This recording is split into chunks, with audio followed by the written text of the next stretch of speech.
तरी जे कळलंय तेवढे तरी कृती तांदूया. दृढ निश्चयाने एक एक मार्ग आक्रमक गेलो तर मुक्कामाला मागतो. म्हणून भगवत स्नामस्मरणाला जपले पाहिजे. त्याला प्राणापेक्षाही जास्त समजून सांभाळावे. संत सद्गुरू आणि शास्त्र यांच्या वचनावर दृढ विश्वास ठेवावा. तेथे बुद्धी भेद होऊ देऊ नये. त्यांनी सांगितलं पुन्हा ऐकायचं. विदर्भात बालकासना बुद्धीचा भेद होऊ द्यायचा नाही. तिथं या प्रमाणात जर वागलं प्रपंच हा परमार्थ रूपच होय. जरी प्रपंच करीत असलो तरी परमार्थ रूपच होय. मी रामाचा म्हणणे हाच परमार्थ आहे. अहम बुद्धी ठेवणे हा प्रपंच आहे. अहमपणा सगळं मीच करतो हे प्रपंच झाला.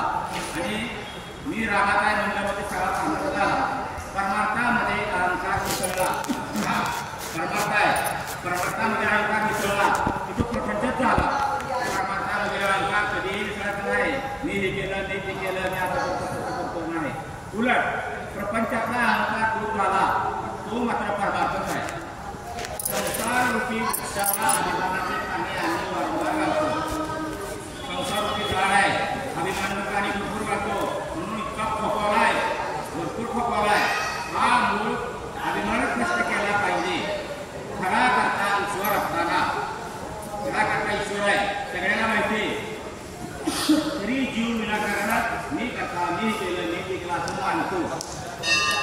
झाडाचे पान रामा असं हलत आहे. भगवंताच्या इच्छेशिवाय गवताची काळी सुद्धा हलत नाही. तुझी म्हणतो ते हा प्रकार आहे. रामाच्या इच्छेशिवाय पान हलत नाही. देहाचा योगक्षेम हा कोण चालवितो. मी करता नसून राम करता ही भावना वाढवा म्हणजे ही खरी उपासना आहे. उपासना म्हणजे काय बघा. मी करता नसून सगळं राम करतो ही खरी उपासना आहे. ही भावना वाढवायची आहे.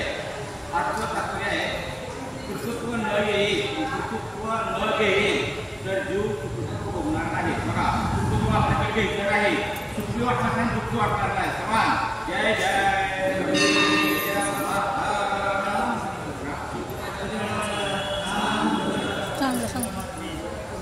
तिकडं जायचं.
नावाप्रमाणे कार्य करणारा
शब्द ताकद असावी